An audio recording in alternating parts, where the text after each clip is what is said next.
Am I happy that I went through what I did when I was a kid? No, I wouldn't say I'm happy about it, but it happened. And so I get the opportunity to choose how do I respond to it. And so if I can turn around and help people in my own neighborhood, help turn it around for them as well, help them cut the learning curve. I was drinking, fighting, stealing up until I was 18, 19 years old. And then I started to work on myself. And so if I can help somebody, teach them how to be competitive, teach them how to do sports and all those different types of things to get them out of their environment and get them in a new environment, give them a mentor to help with life and all those different types of things. I feel like that's how we create genuine change. And so I say to people, be the domino. If I can impact one person through this podcast or one person through a social media post, that person can turn to 2, can turn to 4, can turn to 8. All you need is just that one person, that one push over. That's what I try to visualize while I'm doing these things. If I can just help one inner city kid, maybe he can turn around and help hundreds of more.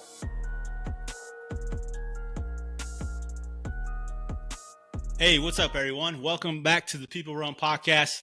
If you've been listening, if you're new, welcome aboard, where we talk about, the everyday runner, the people out there getting it and grinding, whether work, school, whatnot, out there on the grind and also getting the mileage in. Today's guest, though, has run 19 ultras, 6 of them being 100 miles and still counting, by the way.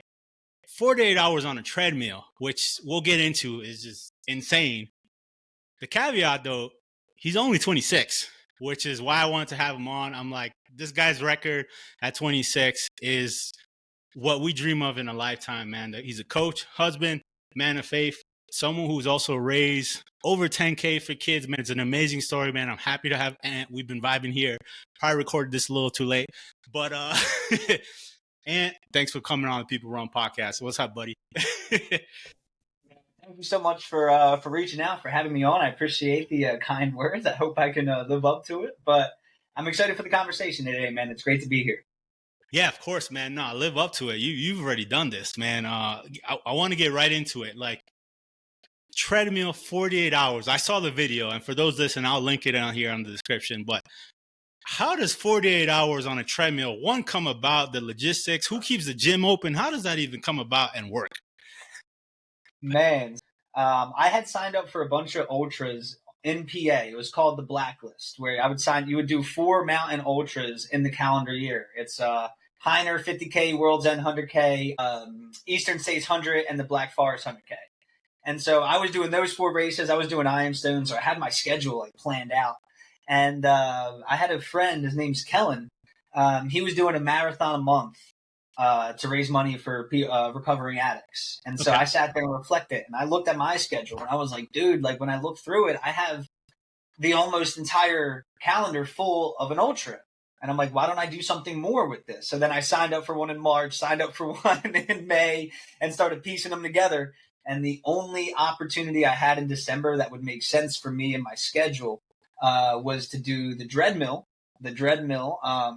I did a race called Hainesport in the year prior, and there was a guy there who I connected with who ended up doing Dreadmill in 2023.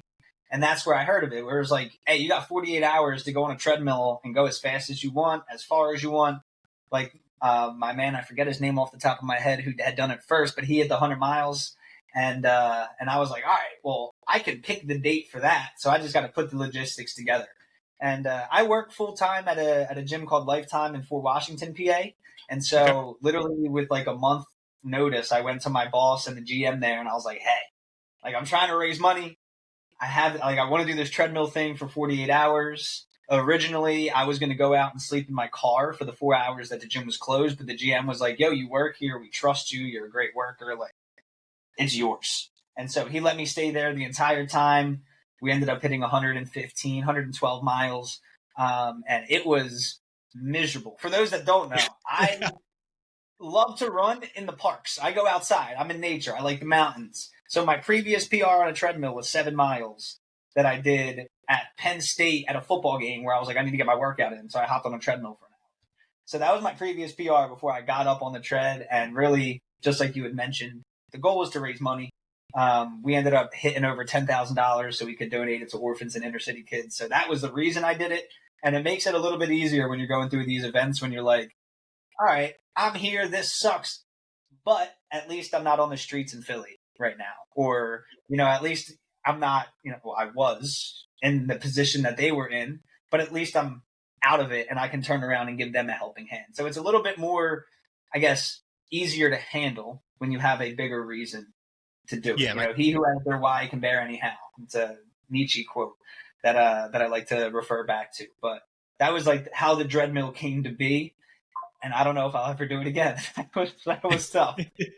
Man, that's insane. So you did 7 miles before that, but you've run ultras before that, like outside, Right. not on the treadmill. Okay. Yeah, right. All of them outside, whether it's a mountain, whether it's even a mile loop, but they're all outside. I like being outside more often. So the treadmill's not my shindig. And I guess that's why I was attracted to it. I'm like, I'm not used to it. It's outside my comfort zone. At that point in time, I've never done a multi-day race. Like my longest 100-miler was 29 hours, which was my first one. So I've never ran and like seen how far I could go. Once I hit the 100 miles on the treadmill, the sleep deprivation, the noise, the lighting, all that started to get to me. And I was like, I just want to walk on the treadmill for as long as I can until that clock hits that 48-hour mark. But I was definitely proud of that effort for sure. Man, I have people tell me all the time, like friends or just running acquaintances, man, like, I don't know how you do a long run on a treadmill, 15, 20 miles. I'm going to just start sending the clip going forward. Like, here you go. Here you go.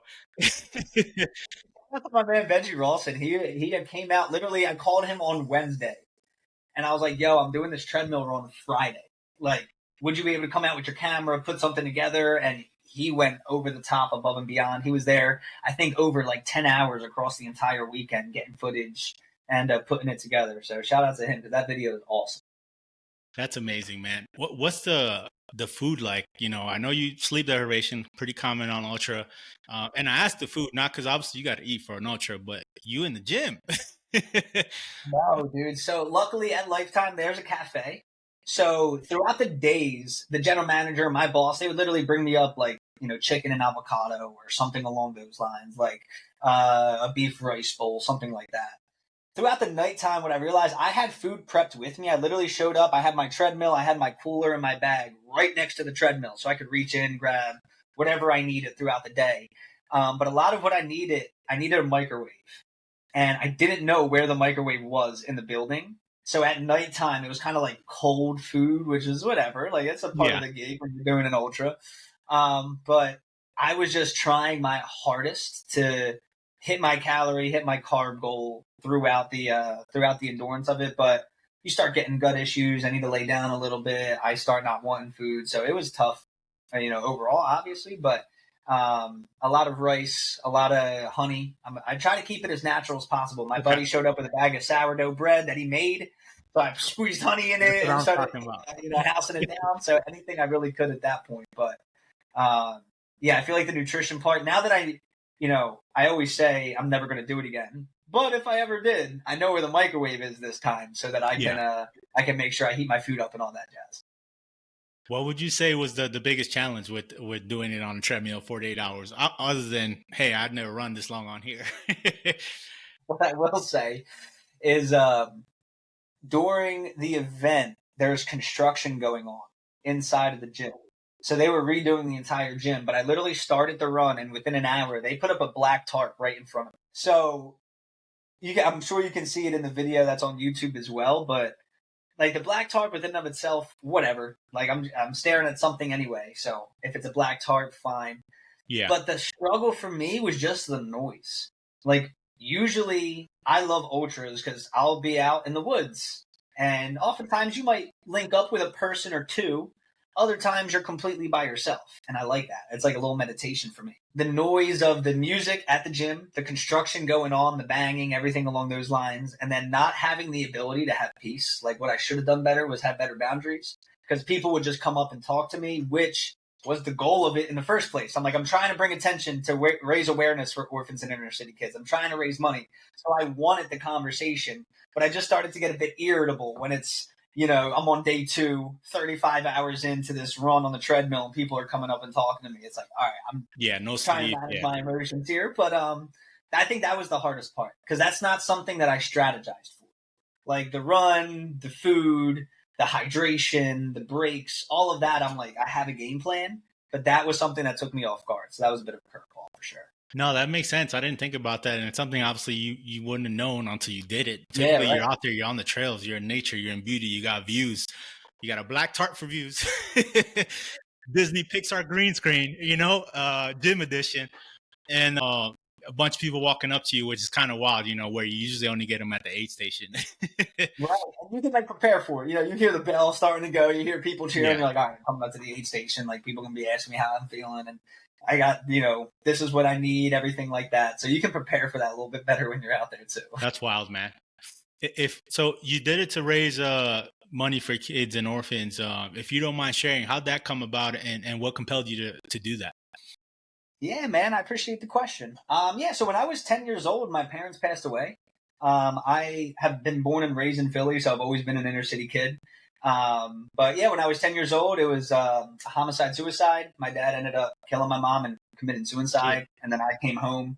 The doors were locked, luckily, but I alerted the police and everything along those lines. So my world kind of flipped a little bit there, a lot of it for sure.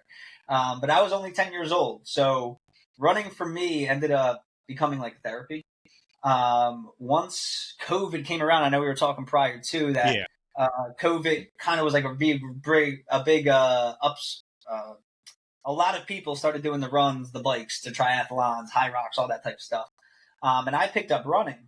And so then I started going out in the woods and everything along those lines. And then, like I said, as I was putting everything together, I work closely with a company called First Form, not as much anymore as that I used to, but they put together a nonprofit where it's called 30 for the Kids. Their whole mission is they do 30 days of fitness. They do it twice a year. So the idea behind it is to you pay $30, and then if you miss a day of fitness, you pay a $5 penalty, and all the money goes to orphans and inner city kids. And so I just throughout the year had a GoFundMe, raised all the money in the GoFundMe, and then in January donated it all to that nonprofit. They prioritized the U.S. children and in Haiti as well, so they were doing both.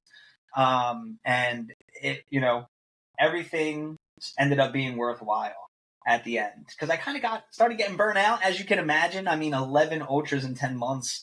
It was kind of like run the race, recover. Now it's a taper. Run a race, recover, taper, or that whole yeah. cycle of how If you're quick. recovering, Yeah, right. That's the best of your ability. So that's one thing I'm proud of is that throughout that time, actually, on the first race, I pulled out at 100K.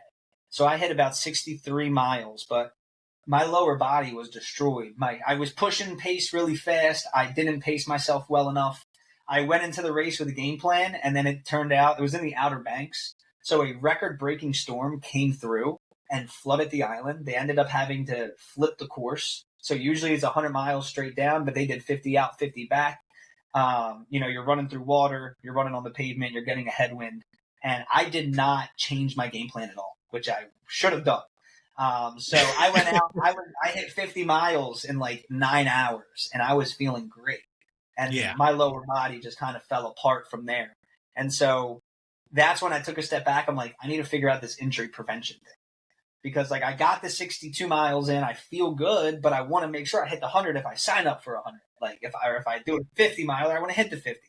And from that point on, I had no injuries. I, knock on wood, have yet to have an injury due to running since then. In July, I hit my head on a tree during a mountain race and got whoa, a concussion from it. So I take that as a different story. That was just me not paying attention and I headbutted a tree. But due to running specifically, I've been doing a lot of resistance training to help build myself up so I don't get injured. And that was one of the things I was most proud of, that I was able to go through the 10 months and hit 11 ultras.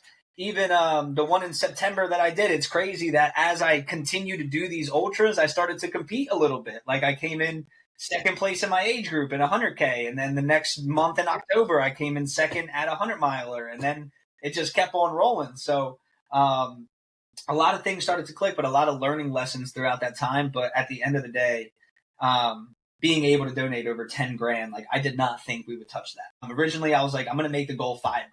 Then I said, I'm going to make the goal 10 grand. And then when I announced it, I made the goal 20 grand because of the whole idea of if you shoot for the stars, you land on the moon. I'm like, well, if my goal is 10, I'm not going to put it at 10. I'm going to put it at 20 and let's see what happens. And I was hoping we would get up to 20, but $10,500 to donate to the orphans and inner city kids. It felt amazing, man. It was a good cause. yeah, man. That's an amazing story, man. I knew part of it, But before we get into further, thanks for sharing that, about growing up in the family. That's got to be tough. I don't even want to say I can imagine, man. So like, thank you for sharing that, man. And it's amazing to see how you move forward with that and how you're giving back. So I just want to acknowledge that, man. It's amazing. People can turn the other way. Here's a guy who's running and helping out and in the community, deep involved. Before we get into the races, that makes me want to ask you as well. So Philly, right? Born and raised, and I hear you say it a lot. We joked about earlier birds and Philly and Eagles and whatnot. What does that mean to you, man? Because it feels like it means something to be from Philly, born and raised, and still being in there. You're in the community as well, man. It seems like you have a big love for Philly, man. Yeah, man, absolutely. I mean, it's a whole. I mean, even when you see, you got the Rocky. Rocky's big here. Eagles football. Even, I mean, I feel like I'll do a quick tangent. I know you're not an Eagles fan, but there's two players that I think of, T.O. and then our guy Nolan Smith that we have currently. They're both gritty ass dudes, man. Like T.O. broke his leg and fought to get back onto the field. Nolan Smith, a video just came out of him last night of the doctor telling him in the Super Bowl he tore his tricep and he's not going to be playing no more. And Nolan Smith was like, I don't know who the fuck you think you are, but I'm going back out on that field. Give me a brace and I'm going to go fight. And that's really what the whole nature. I mean, it doesn't matter the poster that I got behind me. It doesn't matter how hard you get hit. What matters is that you can get up and keep moving forward. That's the most important thing. And so having that mentality, I really feel like, being from Philly, it's been ingrained. We're a tough crowd. I feel like everybody in Philly has love for one another, may not always show it or may have a specific way of showing it, I should say. But I just want to try to give back as best as I can because I know that there's people in similar or worse situations than I've been in, so it's am I happy that I went through what I did when I was a kid? No, I wouldn't say I'm happy about it, but it happened. And so I get the opportunity to choose how do I respond to it. And so if I can turn around and help people in my own neighborhood, help turn it around for them as well, help them cut the learning curve. I was drinking, fighting, stealing up until I was 18, 19 years old. And then I started to work on myself and read books and listen to podcasts and work hard and all those different types of things. So if I can help somebody not go through 9 years of fighting, stealing, drinking, all that type of stuff and help them cut that learning curve, that's what it's about at the end of the day. And so the money went to, there's a couple, like Live for Life Gym is a gym in the inner cities that they shuttle inner city kids to their gym to teach them how to lift, teach them how to be competitive, teach them how to do sports and all those different types of things to get them out of their environment and get them in a new environment, give them a mentor to help with life and all those different types of things. So things like that is what I'm really into because I feel like that's how we create genuine change. I grew up, I'm Puerto Rican, so I grew up with my great-grandfather who would play dominoes all the time. And so I say to people, be the domino. If I can impact one person through this podcast or one person through a social media post, that person can turn to 2, can turn to 4, can turn to 8 and continue to roll. And so all you need is just that one person, that one push over. And that's what I try to visualize while I'm doing these things. If I can just help one inner city kid, maybe he can turn around and help hundreds of more. So yeah, that's where it's coming from. That's awesome, man. That's like a, circumstance happened, but you flipped it and turned it into some greatness, man, and trying to not just do it for yourself, but also push forward. And I love the old school East Coast Philly grit. You don't see that as often anymore. What motivated you to turn that around? And it sounds like you read some books. I'd be interested to hear some books because we probably have a few in common. Actually, dude, it's funny how all things work out. So I was in college. I was in nursing school at the time. I was a freshman, and my older brother, his name's Joey, he's 3 years older than me. He was reaching out to me. He was like, yo, dude, like I started reading these books, like read this book. And I'm like playing Fortnite and shooting shit. I'm like, what am I doing? I'm like, no, I'm not going to do that. Like, what are you talking about? Get out of here. Like, Drake plays Xbox. I can play too. Like stupid comments. But one day he was just like, yo, read this book. It was called Rich Dad, Poor Dad by Robert Kiyosaki. I knew it. He was like, yeah, if you read this book and write a book report on it, I'll give you $50. Okay. And, I'm 18 at the time. I'm like, oh, $50, dude, that's like 2 cases of beer. Like, yeah, sure. Like, I'll read the book, whatever you want to do. So I read the book, wrote the book report, gave him the book report, and then didn't take the money because I got it. I understood. I understood what he was trying to do. And from that point on, I was like, what next book you got for me? And then it was like The Compound Effect by Darren Hardy, Secrets to the Millionaire Mind, Mastery. I just started clipping away these books. I was a valet driver and in nursing school. So when I was doing valet up in Ambler, Pennsylvania, I would just be sitting there by myself reading books. People would come by. They would give me their ticket and then be like, wait, hold on, what book are you reading? Because, I was out in the suburbs and people are pulling up in BMW and Porsches and things like that. And they're like, I love this book. What are you? And we're going back and forth. I'm like, dude, at the time, I'm 18 talking to this dude about this book I'm reading, which was really cool. But that's what really changed it for me. And then Andy Frisella came out with the 75 Hard program. He sent me over that podcast, and it's that same type of theme of no drinking, 2 workouts. Like, get out of here. For those that aren't familiar with it, you do an outdoor workout for 45 minutes, indoor one for 45 minutes. Stick to a diet, no alcohol, progress photo, 10 pages of a book. All about personal development. And so in July of 2019, I ended up doing it. And it took me 3 tries, but I did it all the way through. I was doing it for like 150 days, and that's where everything kind of changed for me, is when I was like, all right, he has this program. Who is this guy? What's he about? Dove into his podcast. Then that opened the door to other people, and I just really started expanding my mind, my knowledge, and I just kind of engrossed myself into that type of mentality, always be learning, the whole 9. And that's what really, really did it for me. Dude, I love that. Small world, right? It's going to seem similar to yours. So yeah, I was maybe 21, 22. I got like my first, I didn't know it at the time, but like my first quote unquote real decent job, benefits and 401k and all that. And at work, there was this girl at the time, and she was always like, you read it and like, yo, you need to read this book. And I'm working a party. So for ages, she's like, yeah, read this book. And one day hands me Rich Dad, Poor Dad. Take it home, spend weeks, don't read it. Eventually I pick it up and read it after just being told, read it. And that was the first book that kind of helped me change as well, similar to you. And similar to your story, man, I read Rich Dad, Poor Dad. And one of the fundamentals on top of the finance was like, I'm going to misspeak here, misquote, but something about like keep reading the knowledge, these kind of books, like one book going to lead you to another. And it's same thing. Like you start reading these books, Tony Robbins stuff, Compound Effect. I love that. That's a favorite as well. And I was that guy who you would see just in the desk reading, and it's just like, oh, okay, why is he on his break reading a book? Like, not going outside or anything. And people, to your point, I eventually started working in a place where like it was a very affluent area in Brooklyn, New York, and people would just walk at you. They're like, what's this 20-year-old kid reading about the millionaire next door?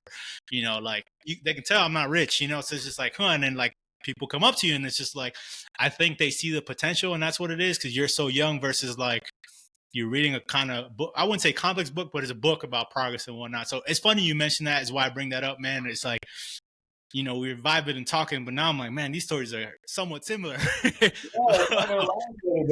was crazy now, right? Yeah, absolutely. Man. It's I love those, man, because it's like it helps. I love the progress and turn around, and similar to you, man. Part of this is to like pass it on. Exactly, because that's what it was. It took, to go back to my when I say be the domino, it's literally like I always think back. I'm like, yo, like, Andy Frisella released a podcast, and then my brother took that podcast and sent it to me, and then I listened to it and then did it myself and changed my life. And then I've had friends who've done 75 Hard. My best friend and I, we started a business together. His friends are doing it. His family's doing it. And it just literally is like the perfect representation. So just like you said, you're impacted by your friend from work who's telling you to read this book, and now you're inclined. You're like, yo, she gave me this book. It impacted me deeply, and now I want to go and spread that word and give it to other people. And that's really how things grow, man. I think it's the best way for things to grow, is because when you get that recommendation, you're like, all right, well, I don't want to do it for myself, but she's telling me clearly there's something here. If she's telling me, or my brother's telling me, or what have you. So, yeah. Yeah, man.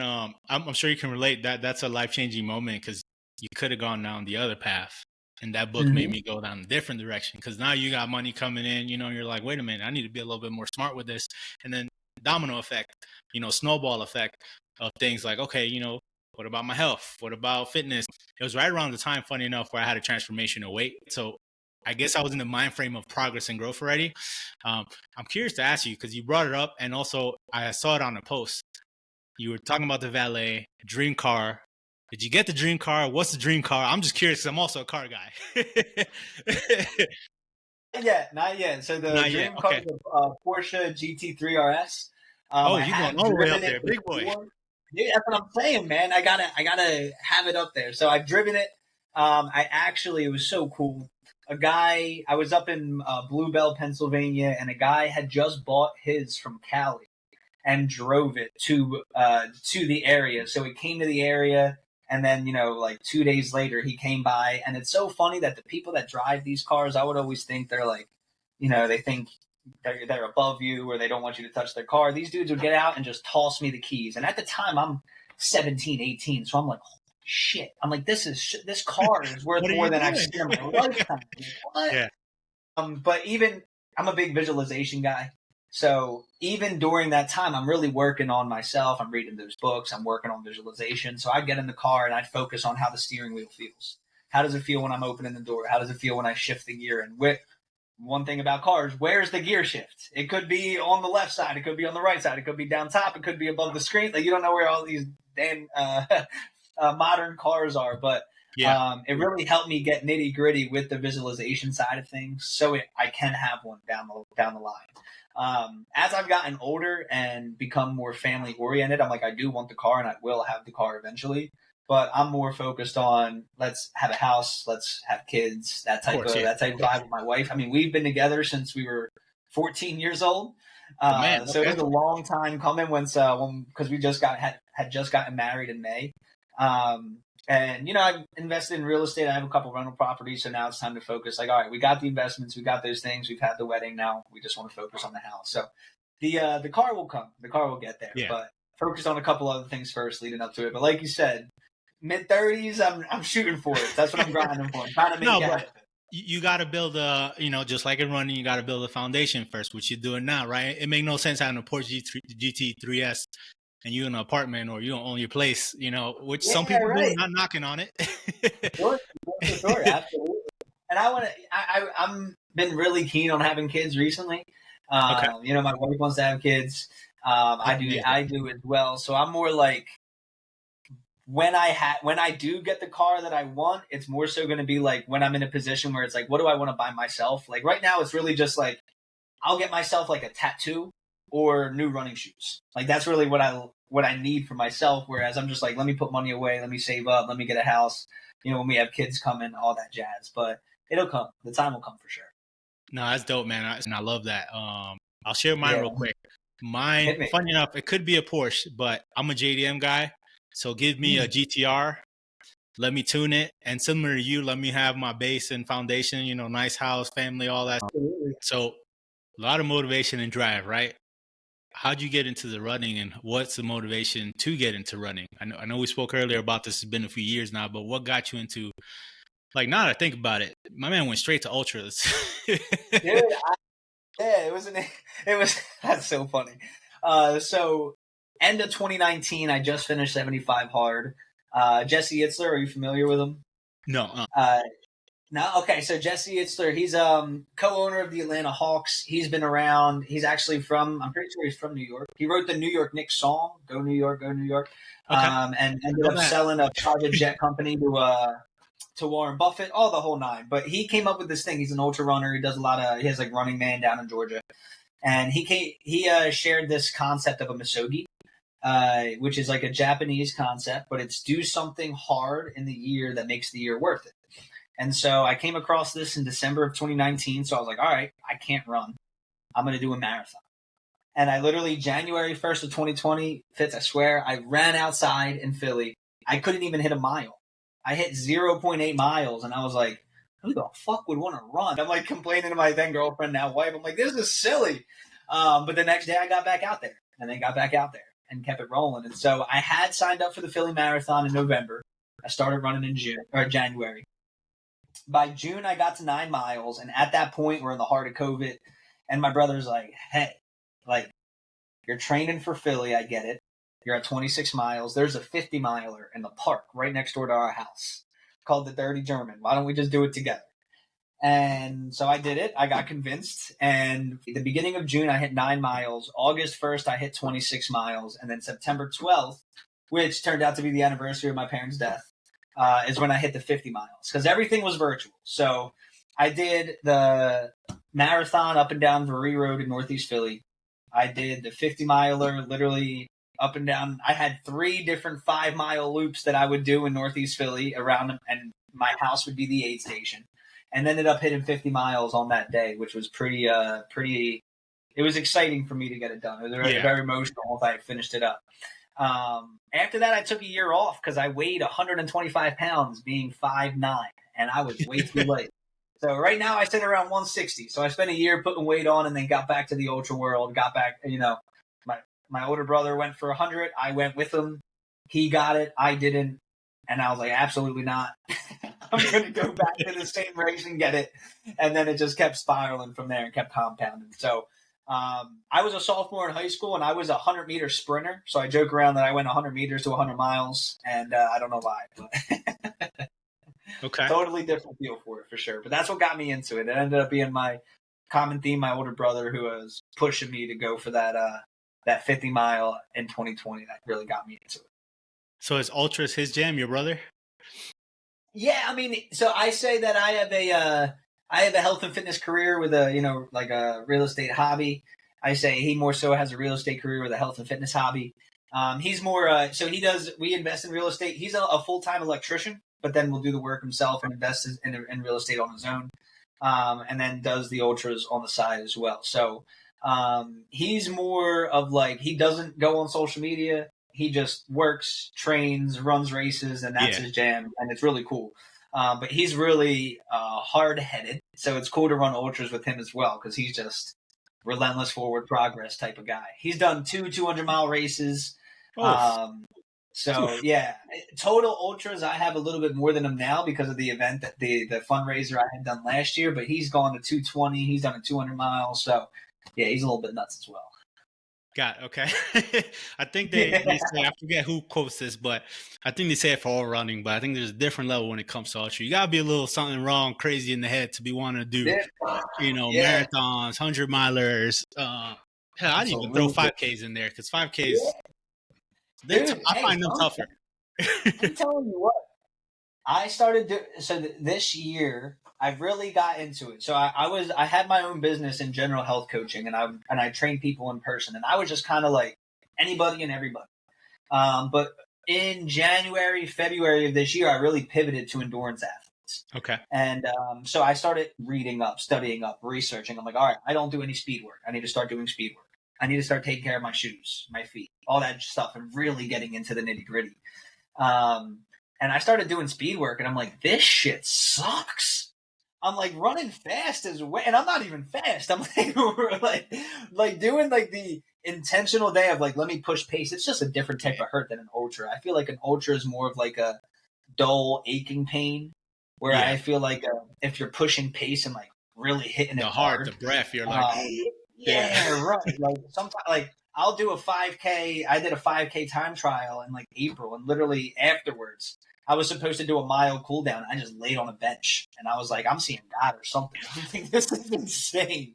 But I enjoy it now. I enjoy the speed work side. I enjoy all the different sides of it. But it's a different type of hurt. Even doing a 5K, you can floor it and be like, holy shit, what the hell was that? And I admire, one thing I say to my clients all the time, they'll say, oh, what's an average time for a half marathon or a marathon or this, that, and the third? That's a joke, because average people don't run those types of things. Yeah, so exactly. Just doing it, the fact that you're doing it is impressive within and of itself.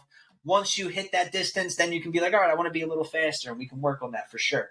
But just doing it in the first place puts people in a pretty special category for sure.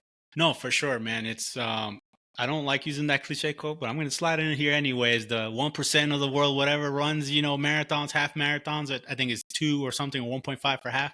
So it's not common. Right. And this is the world. They're not talking about USA only. Right. Absolutely.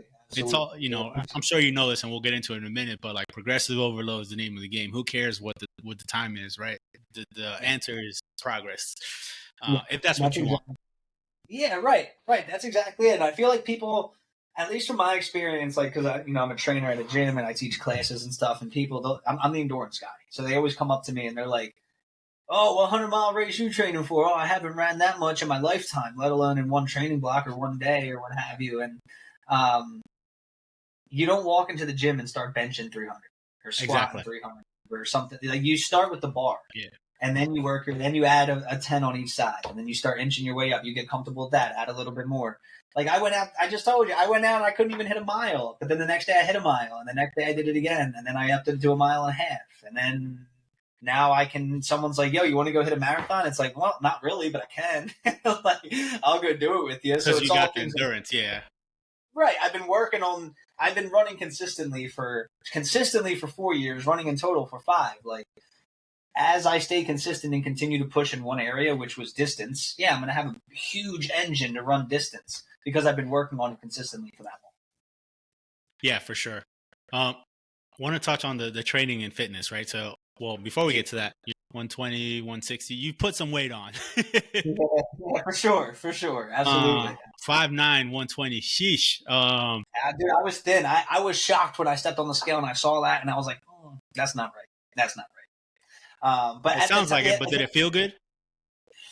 I felt solid. I would always say I'm skinny but strong. Like, I felt pretty good. It was just more so, I feel, because that was September of 2020. So, like, I stopped going to the gym. I would just kind of do pull-ups, push-ups, and squats, and then run on the day. So I feel like it was a lot of body weight stuff. And at that time, I was plant-based, which is something that I did for about a year, year and a half. And it was not for me. My older brother has been plant-based for 8-9 years, and he loves it. It's great for him. He eats enough. His weight is perfect. I could not. That was not my thing. I said, now my breakfast nowadays are steak, eggs, and blackberries, and his are like oatmeal. So I'm like, we are way different. Yeah. I feel like all of those things, the increase in running, not matching it with the food, not eating meat and stuff, really helped bring that scale down pretty far. Yeah. And to get it back on, like I said, I finished the 100 miler in September, and then I took probably about 9 months off, just specific to let me eat a lot, let me lift, and I'll do some like cross training, like bike game or gotcha. Or something like that. Yeah. So you basically ate and strength trained to get the weight back up. You're right, to get it back up. And my peak was around 170, and then I fell in love with the running, and I was just like, I'm gonna my fighting weight's around 155, 160, so that's usually what I float around right now. I like to be a little heavier during training and a little lighter on race day to help with right, exactly. So that's for sure. No, that's awesome, man. And funny enough, for the plant-based, don't come at me, people listening, if you're plant-based, but I tried it for a month, right? And I was just like, man, this is not for me. And don't get me wrong, the second half, I enjoyed it of the month because I finally started learning, okay, there are some good foods. Like I found a tofu spot that was amazing. The yogurt spot, whoa, amazing. But again, don't come at me for those listening who are plant-based, but I'm Dominican, and we kind of grow up with like salami, beef, cows in the neighborhood, you can probably relate. You said Puerto Rican. We kind of grow up with like red meat. I'm not saying it's the only way, right? I've seen, as someone who's been into fitness for a long time, I've pretty much tried it all on myself. Like I've been like a guinea pig to plant-based, keto and all that stuff, but like it just didn't work out for me, man. But what I did like was the amount of carbs, and maybe that was a segue into maybe in the future, hey, you're going to do endurance where we need all the carbs, and they get a lot of carbs. I do like that part. Plenty of them. Since you coach now, like what's your strength training like and food nutrition like now? Yeah, that's a great question, man. So I try to switch up my strength training to keep it interesting. I've been working with a guy throughout the year. His name's Chase Price, because I'm trying to hone in on my ability to coach, to understand movements, to figure out, what works, what doesn't. But I primarily do break it up to a push-pull split, which is what I've been doing, which is what I did, what I fell in love with when I put on the weight. I did 6 days a week, push-pull legs. But now it's more of, because you got to structure it around runs as well. So, like, I have my 100-miler November 21st out in Scottsdale. And so I'm going to start amping up training for it. Right now, I'll do like a full body push on a Monday, full body pull on a Wednesday, and then hit speed work Thursday, long runs on the weekends. I'll run Tuesday. I'll run every day. I have a run streak going. But some days, like if I'm doing a heavy lift, I'm going to hit a mile or 2 just to keep the streak alive. Whereas the next day I might hit 10 miles and not lift. I've been really enjoying breaking it up that way. And I always try to structure it as well to run on tired legs, because I feel like that's something that people miss as well, is that I will hit my pull day. So I'm hitting my hamstrings on Wednesday, and then I'm doing speed on Thursday. My hamstrings don't feel great when I'm going through a speed workout. But what my thought process is if I can learn to push my pace when my legs are tired, how much is that going to translate over when I'm in an ultra and my legs are tired? If I'm climbing up a hill, if I'm climbing up a mountain and my hamstrings hurt, well, guess what? I got to get up the fucking mountain anyway. So how can I learn to push my body in those types of ways? So that's why I try to structure it the way that I do. And then I'll do like core on Friday, because one thing that I've learned is form while you're running can start to give, and the first thing that goes is your core. You start to like kind of like hobble around and stuff.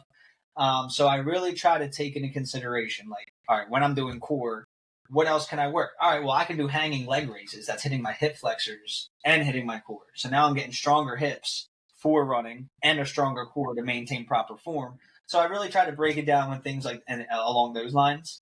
And it's so interesting to me that like I just learn something new all the time. Like I'm like, all right, I know sprints and I know Nordic curls are great to get that full activation of your hamstring, right?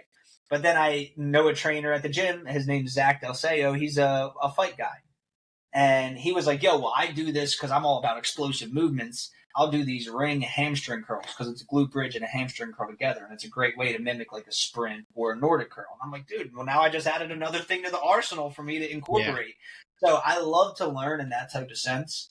But all of my resistance training, I would say besides like my upper body, like push and pull, like I'll work on face pulls to keep myself upright, right? But outside of that, like my lower body specifically, my core, my mobility, it's all designed to like, what can I do to make me a better runner?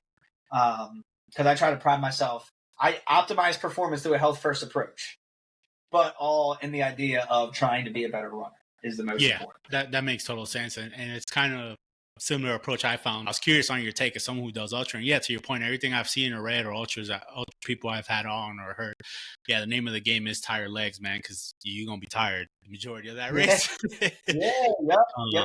So it's putting up 50, 60, 70-mile weeks while lifting, like it's a grind. I feel really good physically when I'm in those types of training blocks, which is why I feel like I do them so frequently. But then race day comes around and it's so great because then I taper. So then I'm taking it easy leading up to it. So it's like I'm towing the line race day, keeping in the back of my mind, like, 3-4 weeks ago, I was able to do this many miles and this many lifts and mobility this side and this, that, and the third. But it all leads up to that day, which is why, I say to the clients, the race day is the reward. Like the real grind is getting through the training block and doing it as best as you can. There's things going to pop up, family issues or work stress or something along those lines. But it's about how you manage and how you respond to those things.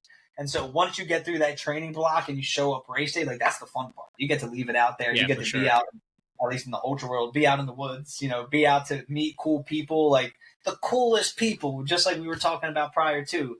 Everyday people. I did a race in Jersey called the Loopy Looper in August, and I'm running around loops with, a mother of 3. And like, I ran around the loop with a 75-year-old who's been doing ultras for 40 years. I'm like, this is so cool. Like, to meet these people and to have these conversations. So I know I'm going on a tangent, but yeah, it's really fucking cool. Nah, you're good, and I can relate, man. That's the reward after the fact. I'm going to grind through this to then show up race day and feel good and be able to do my thing. Yeah, I say something similar about the expos, man, for like I'm more road-based for now. Yeah, okay. And it's like expo is the party, man, where you meet all the people that went to the same school and of training, and we're here to celebrate and go out and have a fun party at the race. It's a fun moment where you get together with like-minded people in different walks of life, like older, younger, family, and they just at the same start line you are. Absolutely. Yeah, it's really cool how it all comes together. I feel like everything happens for a reason. So I'm meant to connect with these people. I'm meant to interact with the people and see the people that I'm meant to connect with. So yeah, I feel like, especially nowadays, that's really what got me hooked in running is the community. I did my first 100-miler and I got hurt. My brother finished it. I did not. I got to 50. And people I just met there that have been doing ultras for 15 years were like, yo, Ant, you good? I'm like, how do you know my name? Like when I showed up here, people were like, he's a legend. And then he's like, pat on the back. Do you need food? Do you need electrolytes? How can I help you? And I'm like, bro, you are 65 miles deep. What are you asking me for? Like, you know what I'm saying? So Yeah. it's like, those types of Humbleness. people Yeah. are all throughout the running community. And that's that's really what made me fall in love with it. Do you have any favorites you like to eat, say on an ultra, on a race? Oh, that's a great question. I'm a big sourdough and honey guy. I'll always have those ready to go. So First Form has these, they're called Power Pro bars. And they are a whole food bar. So it's like peanut butter, honey, dates, peanuts that are all mixed into this bar. I grew up, I'm a big peanut butter guy. And I used to house Nutter Butters. Like I would, pack them to go to school. They're like little crackers on the outside with peanut butter on the inside. And these things are healthy, calorie dense, perfect amount of carbs, and taste just like a Nutter Butter. So I would say the sourdough and honey when I'm at the aid station, because it's hard to bring honey with you anywhere on a race day. I'll do the honey packets so I can like serve them down while we're going. But the power bars for easy transportation. I've really been getting jiggy with dried fruits though too, like dried mango, dried apricot. Just tossing them in my pocket. I'm like, yo, I eat 5 of these, and that's 35 grams of carbs. Like that's awesome. So I know I just shot a lot out at you, but I would say the number one is the dried fruit right now because of the carb content and easy transportation. Yeah. No, I got it. I mean, honey, sourdough, dry fruit, and those First Form power bars. That's not a lot. You got to eat a lot on the ultra. That's fair. Yeah, absolutely. That's the interesting thing too. Like, my brother does a lot of liquid calories throughout these races, but I will sit there like we did me, my buddy Russo, my brother, and then Russo's cousin's friend. We all ran from the Philly Art Museum to Ocean City, Jersey, and went down to Wildwood. And we get to mile 60, and I'm sitting there eating a beef and rice bowl, and then my brother's sitting there drinking like a electrolyte drink and syrup. And he's like, you're crazy. I'm like, you're crazy. I'm like, I don't know how you're doing this on liquid calorie. Like, it's just funny, the dynamic and how different people are. But yeah, I'll try to get the bulk of my calories in at the aid stations. And then when I do an ultra, I'll have baggies already prepped because my wife, Grace, is I call her the HOC, head of the crew all the time. She's been to every single ultra. And so I'll literally have these baggies prepped, and she'll just give me the bag labeled with the aid station because I know if I eat everything here by the next aid station, I'm going to average 60 carbs an hour at least to get me to that next aid station. So I try to break it down that way. I eat a lot of the same foods, but a lot of volume of those foods, to your point. Okay. Well, I mean, it makes sense. You find what works, and then you just double, triple up. Yeah, right. Stick with it. I do a lot of I'll do G1M from BPN. Okay. They're like it's like an electrolyte carb mix because it's hard for me to get in like that many. I just started increasing my carb number. It's not something I really paid attention to. I was going to ask. You said 60 just now. Okay. Yeah, right. So I just I'm reading a book, Endure by Alex Hutchinson, and he's talking about how 60, sometimes near 100 carbs an hour. And I'm like, I don't even know how the fuck you do that. But I just, during my last 2 races, Ironstone and Loopy Looper. Ironstone, I ran it last year. That's where I hit my head and got the concussion and pulled myself out. But mile 38, it was 100K. I was 3 hours ahead of my pace last year. And before I pulled out, and then during Loopy Looper, I PR'd for 100 miles while I started paying attention to the carbs. So I'm like, there's got to be something here if I'm increasing my carb intake and performing better. So 60 is just that bottom number, but I'm going to try to, like, my next one in November, I'm going to try to hit 70, and that one's a little bit more controlled, and I'm just going to keep trying to rack it up, yeah. Right, because in training, training is all good for that trial and error. What runs am I doing? Am I fueling for those runs? Like I have a call later today with a client who's like, yeah, my long runs are going great, but I feel exhausted after it. Towards the end, I'm not feeling great. Like my fueling's off, and we need all right, we're going to hop on and we're going to talk it through because this is the time to do so. The last thing we want is race day to pop up and for something like that to occur. So now's the time to try all those different things and see what works for you so that race day can go as smoothly as possible. Yeah, that makes sense, man. It's something I've learned myself the hard way. I was kind of similar to your client recently, and I've just upped the food recently. And like, I'm training for a race in November as well. And some of my best workouts right now, I'm just down in food, and this makes sense that I feel good now because I'm eating more, especially the carbs. Yeah, right. Yeah, giving your body the fuel you'll need to perform, because that's what it is at the end of the day. It's not like, obviously, consuming a bunch of carbs in one sitting, if you're not going to move your body, isn't the best thing to do. But doing it right before a run, you're going to feel great on that run because you have all this readily available energy to help push you through. So, yeah, for sure. Talk to me about the coaching. You got, I believe, the Stride Syndicate, right? And there's Yep. Mono Wellness. Yeah, yep. So I started Stride right around that February time. I had a brand called Grit and Gratitude that we pivoted because Grit and Gratitude was more general health and overall wellness, and Stride, it's strength training, recovery, intensity, durability, and endurance is what the acronym stands for. And we pivoted around February. And so my buddy Russo, he started a brand called Mono Wellness. And what he ended up doing, originally he was just coaching clients because he was my second client. Again, circling back to the Be the Domino. He was the second client in Grit and Gratitude, and then went on and started his own business. And he was coaching clients as well. And he started falling out of love with it a little bit. So then he came to me in around March, which ended up being perfect timing because I changed around my structure of how I was coaching. And he was like, yo, like, I'm launching a coaching software and I want you to like look at it. Let me know what you think, the pros, the cons. And so we went through it, worked on it together, gave him some feedback. Then I moved my clients over, started coaching there. And now I'm the head of the coaching department at Mono. So I help there's 12 including me. So 11 coaches around the country run their business. They use the Mono Wellness platform to coach their clients, to program their workouts, nutrition, set up calls, all that jazz. And so I'm now doing a little bit of both on both sides. I'm training myself. I'm training all endurance athletes through the Mono Wellness app, and then I'm coaching the Mono Wellness clients as well, or the Mono Wellness coaches as well, so that they can be better at their they can coach themselves. So, yeah, right. So when I'm not in person, that's what I say. It's literally wild that my life is, let me teach people how to run and be healthy. I think it's literally such a blessing. But if I'm not in person at Lifetime or training on my own, then I'm working on my laptop trying to create a coaching resource or connecting with another coach or hanging out with my wife. But it's a pretty fun gig. So we got two things going on with the Stride Syndicate and Mono Wellness. Yeah, for sure.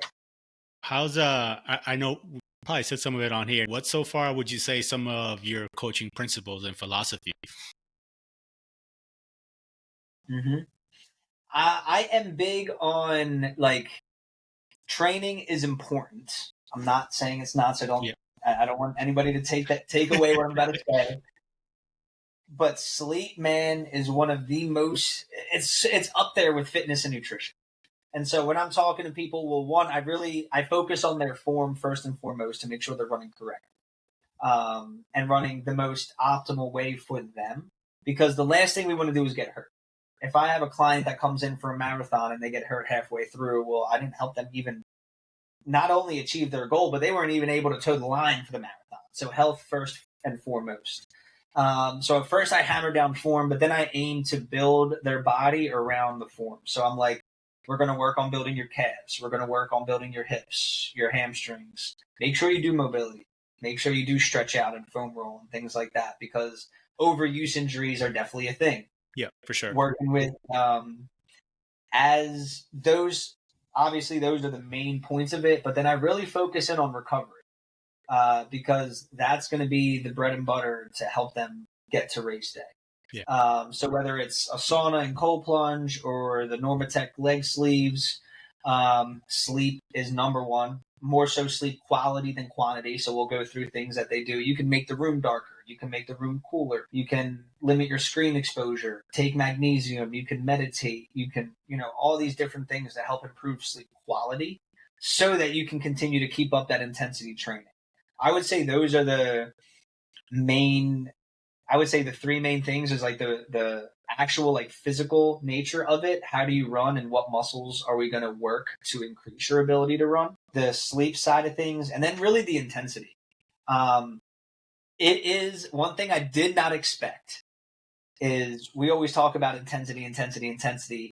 People run their hard runs at intensity all the time. The struggle for me and the struggle that I have with my clients, run your easy run easy. I don't want you to push pace. I'm like, yo, they're like, hey, I'm running this easy run and, I bonk out at this mileage. And then I'll look at their heart rate. I'm like, you are at 180 beats a minute. You are not running that easy. Slow down. Don't worry about pace. Don't worry about, just manage heart rate and keep it easy. Because I found that the easy, like, run my easy runs easy. Run my hard runs hard. Like, I only do my speed workout once a week, and then the rest of it is easy to moderate runs. Like, I'm not trying to push my heart rate or anything during those types of trainings. There's a specific time and place for that. But so I would say that intensity aspect, and not intensity of you have to push hard all the time.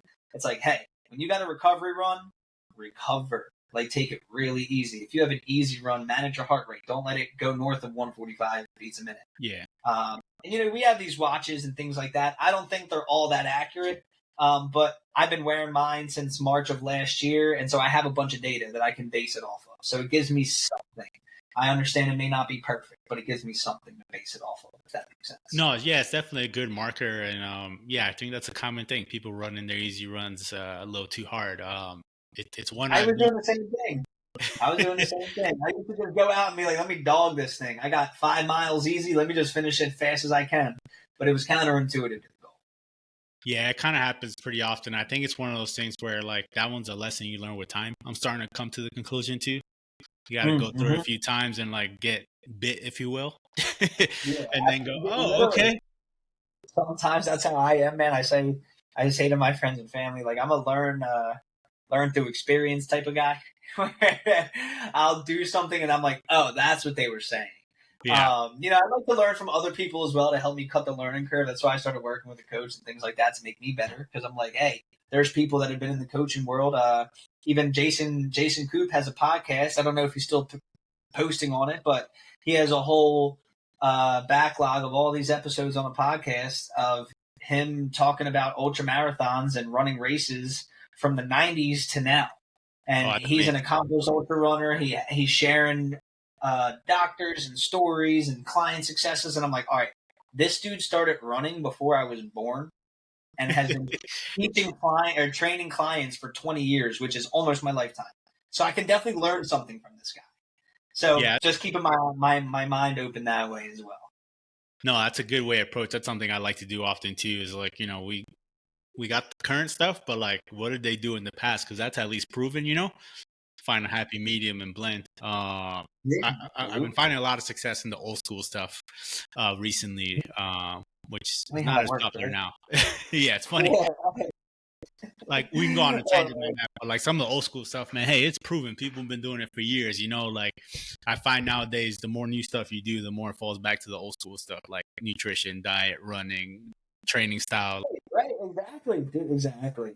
Yeah, we can learn a lot from. The people blazed the path blazed the path for us before.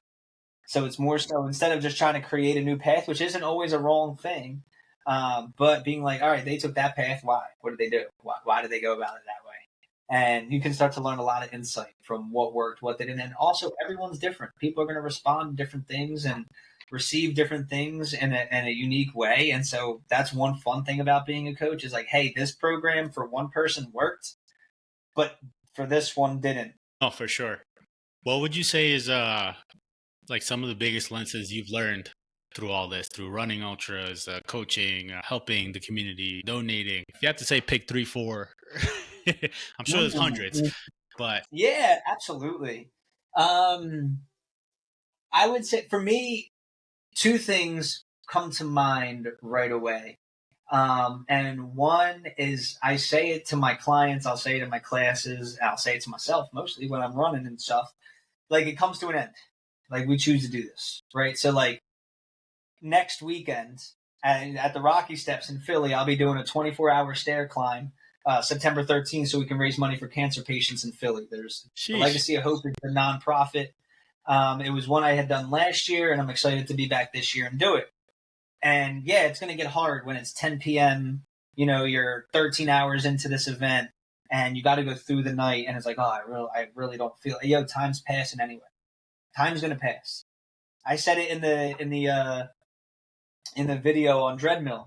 Am I going to be tired and proud, or am I going to be tired and disappointed? Because those are my 2 options at this point. Yeah. So when it's a struggle with Maybe I come home from work. My wife is a kindergarten teacher, and I'm in the fitness industry full time. So all of my days are different. Wednesdays, her and I are home all night together. That's really the only night we're home all night together.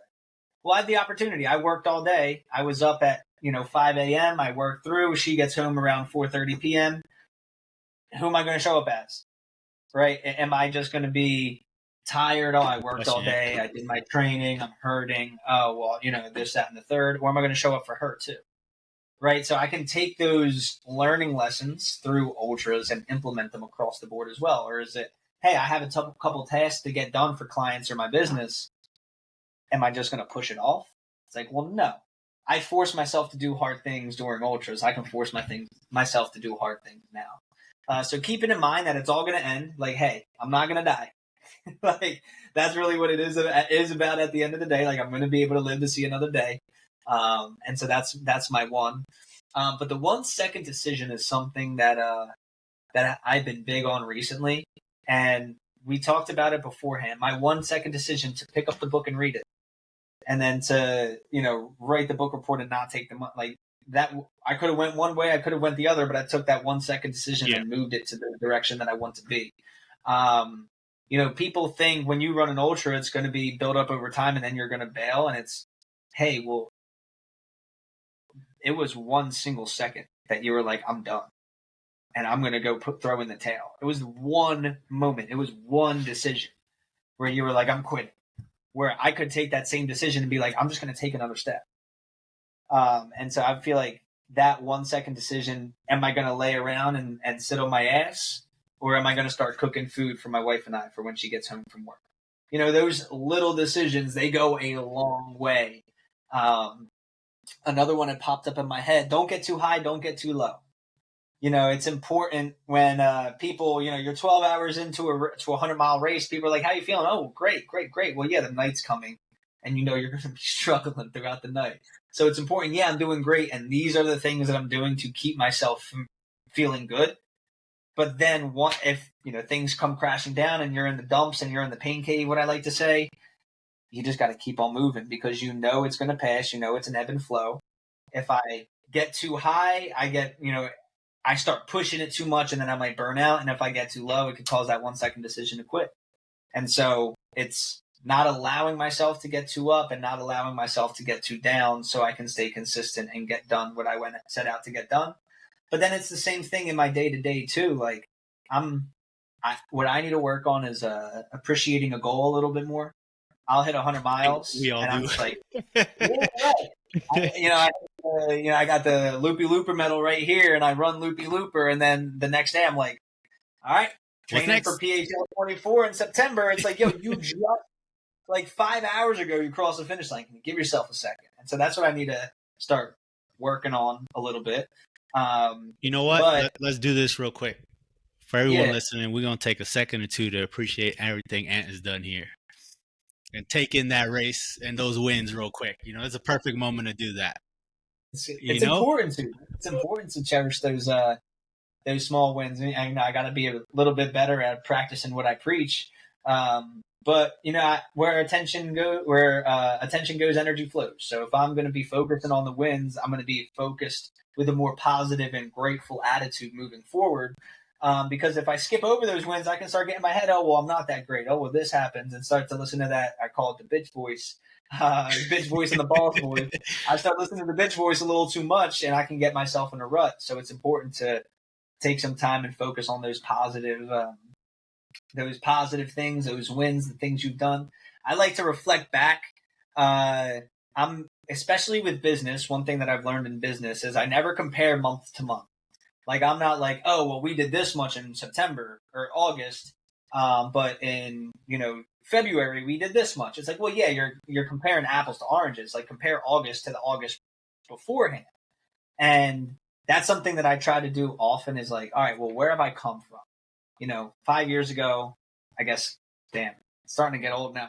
5.5 years ago, almost 6 years ago, I couldn't even run a mile. Right. I couldn't even run a mile, and now I'm hitting 100-mile races and this, that, and the third. So it's important to take that step back. There's a saying: sometimes it's hard to see the forest through the trees. if you're so in the midst of it, you can't take that step back and see the entire forest. And so that's sometimes what I need to be better at, is taking that step back, appreciating those things about where I've come from. But the ultra world has helped me a lot in those different things. So, the 1 second decision, not getting too high, not getting too low.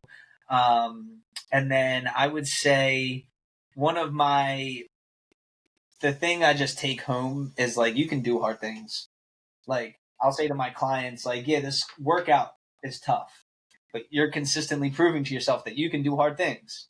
So I know it's different, but I can go run 100 miles and then something in my life may happen. I lose my grandfather, or, my wife loses a family member, some hardship occurs. Well, I can handle that better because I've been through really hard situations. Yeah, for sure. Where I've had to learn to manage myself and continue to push forward.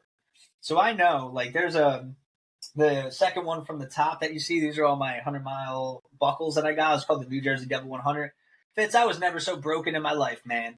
It was a torrential downpour. I had shin splints, gut issues, hallucinating. Like, my buddy Russo, who we do business with now, he's the one I ran to Wildwood with. He paced me for 49 miles. We got lost a couple times. Like, I bawled my eyes out. Mile 80, I'm like, I have no idea how I'm going to continue. Like, both of my shins are falling apart, torrential downpour. It broke my mind, spirit, soul, body, everything. But I got through it.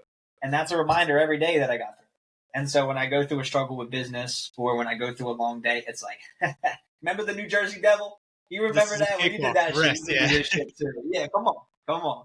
So it gives I call it like those little confidence cookie jars. You can take a cookie out, eat it when you want, just to give yourself that confidence boost. Like, oh yeah, I did do that, and I can do this too. Well, it's to go back to a book you mentioned, compound effect. At the end of the day, it's a compound effect, man. You keep stacking up, or like people like to say in running, stack those bricks. When the real event comes, it's not as hard, right? There's that other quote. If you're alive today, right? I'm going to paraphrase it and add my own twist to it. If you're alive today, you've already surpassed your worst moments. Okay, I changed it entirely. But basically, there's that point of like, hey, all the hardest things you thought were hard are now in the past and you've actually survived them. Something like that goes to quote. I think I might go back to this and keep that quote for myself. But, point being, right, like you've gone through it, and on the other side, on the better side, man. We talked about crazy races and training and well, now hallucination. And you mentioned her a couple of times, and him. Your brother and wife, man, like they've come up a couple of times, like what one they mean to you, and what does wife think about this? She's got to be at home like, yo, my husband is crazy. Like, well, how does she, I guess she supports you, and it sounds like you support a lot, but what does she think of all this? Like, oh boy, here we go again. I feel like she, I don't want to speak for her, but I feel like it's cool for her to be a part of it. Okay. Because I have a blessing. I've met a lot of people in ultras that kind of do it on their own. They meet people out there. They have drop bags, and the people at the aid stations. But every aid station, I have the opportunity. Not every, because sometimes they're uncrewable aid stations. But a lot of aid stations, I have the opportunity to be like, my wife's over there. Like I just got to get there, and I can see her, and we can chit chat and shoot the shit for a couple, a little bit. But that New Jersey Devil race, she had no Wi-Fi. She's in the middle of the Pine Barrens in Jersey, in the middle of a rainstorm with a fucking Quest map, trying to figure out where I am in the goddamn, like, the experiences. I say I got the easy part. I just got to run. She's got to find me when I run, and that's the hard part. But she's incredible, man. She's incredible. I will come to her with an idea, and she's like, I don't know where you thought of this or why you want to do it, but we'll do it. I mean, I did 11 ultras in 10 months. She was at every single one. She's 19 for 19. She's been at every single race that I've done. And it's incredible. That type of support means the world to me. Of course, yeah. I feel like it was kind of like a non-negotiable. I don't know. We've been best friends. We've been dating since 14. We've been best friends for a long while. So to be able to experience something like that with her has been a really fun and rewarding thing.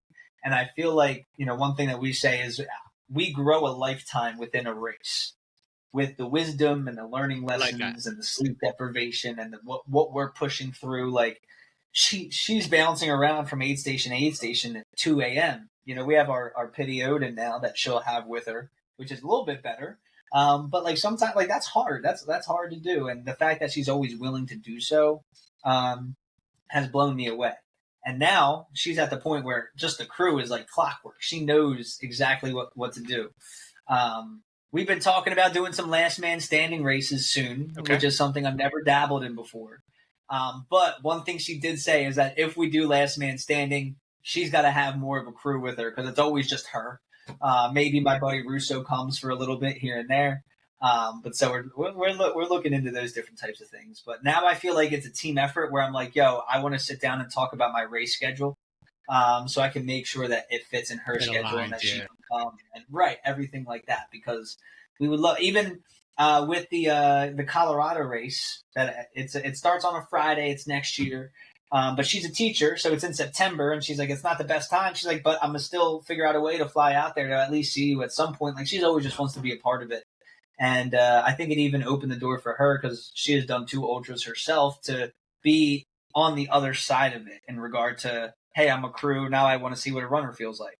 And I'm the same way. When she's like, I want to do an ultra, I'm like, yes, I get to crew somebody. Like, I've never crewed somebody before. Like, this is awesome. Yeah. So it's cool to like flip the script and do things like that. But Grace is awesome. She's always showing up, always pushing me.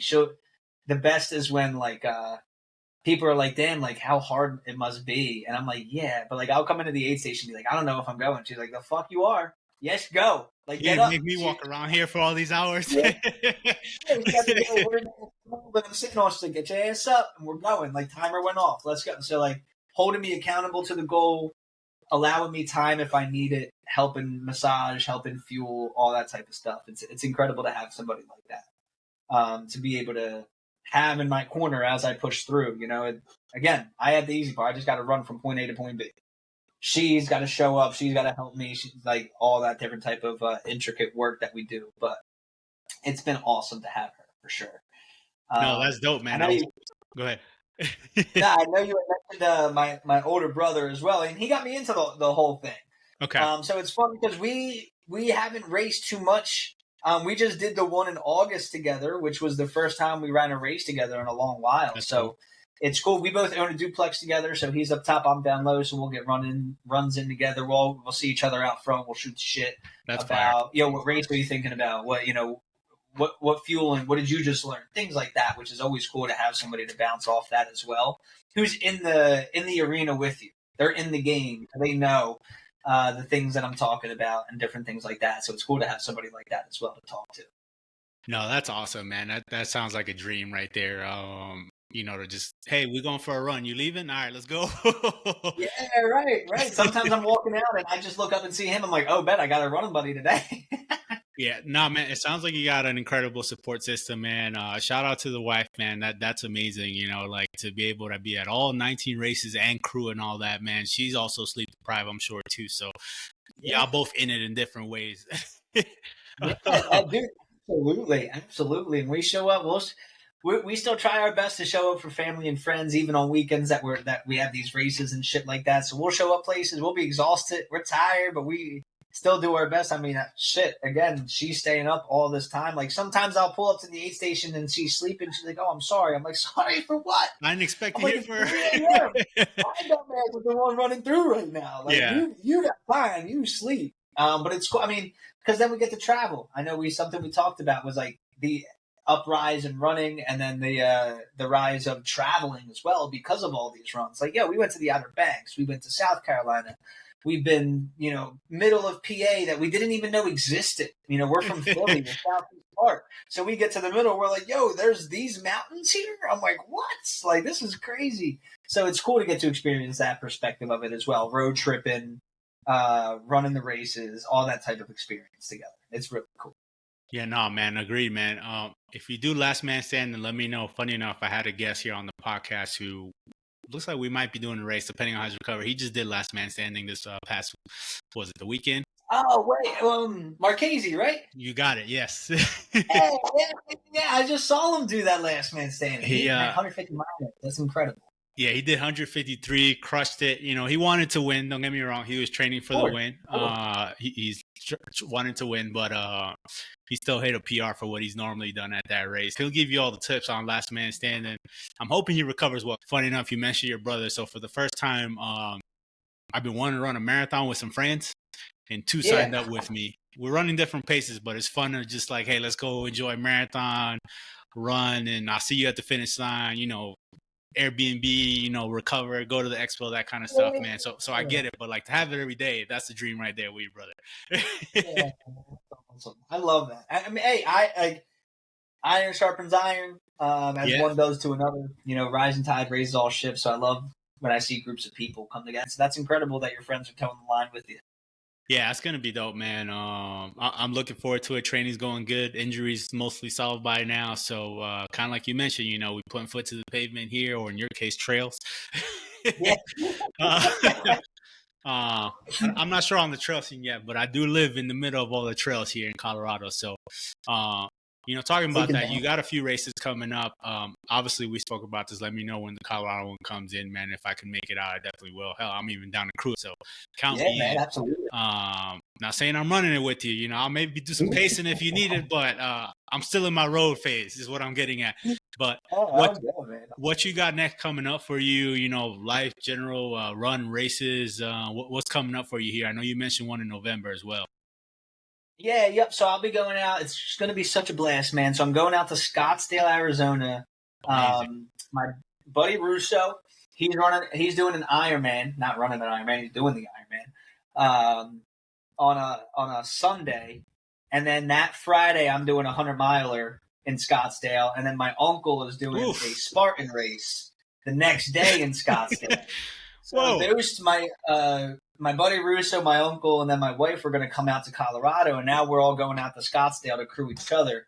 Because I was originally going to do the Colorado race this year, but when I hit my head on the trail, I kind of got sick of the whole trail thing for a time being. So I was like, I'm going to push it to next year and strategize a bit more for it.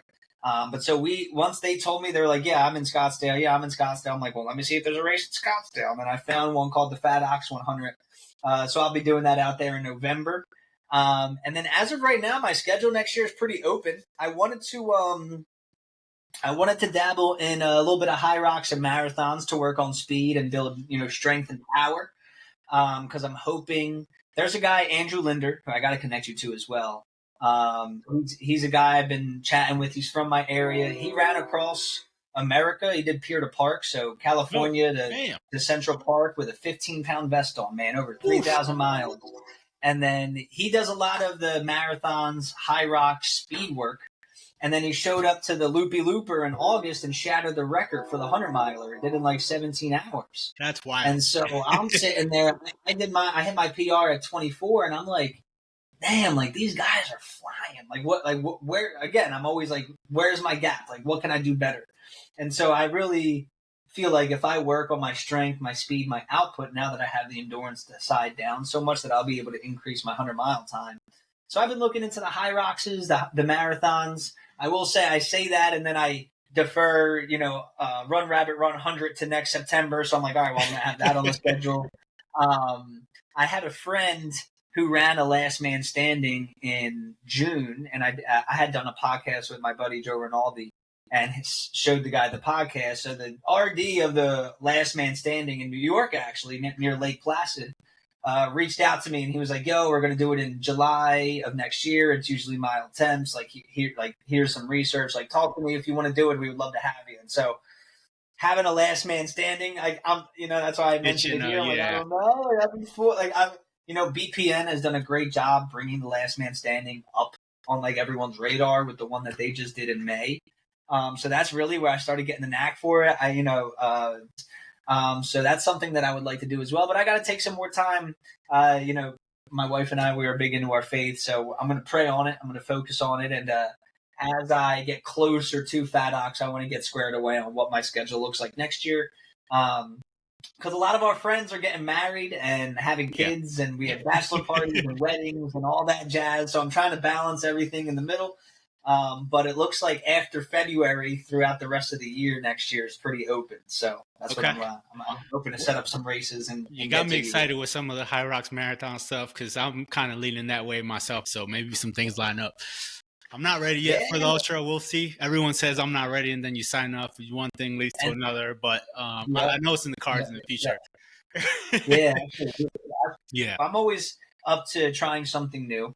I know I mentioned to you my boss before. Her name's Jess Kelly. She's awesome at Ironmans, and so she's always throwing goggles or swimming caps at me. And like, I'm not a swimmer at all, so it'd be like resorting to zero in regard to my skill set. So that's going to be something I would like to dabble into probably a couple years down the line. Same, yeah. But I would say ultra is my bread and butter. I love it. But I might go a little bit more marathon and high rocks. Let me see the speed, the power side of me, what I got there.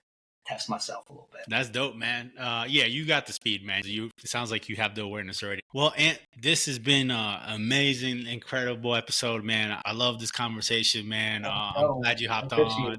Yeah, no, thanks. Anytime, man.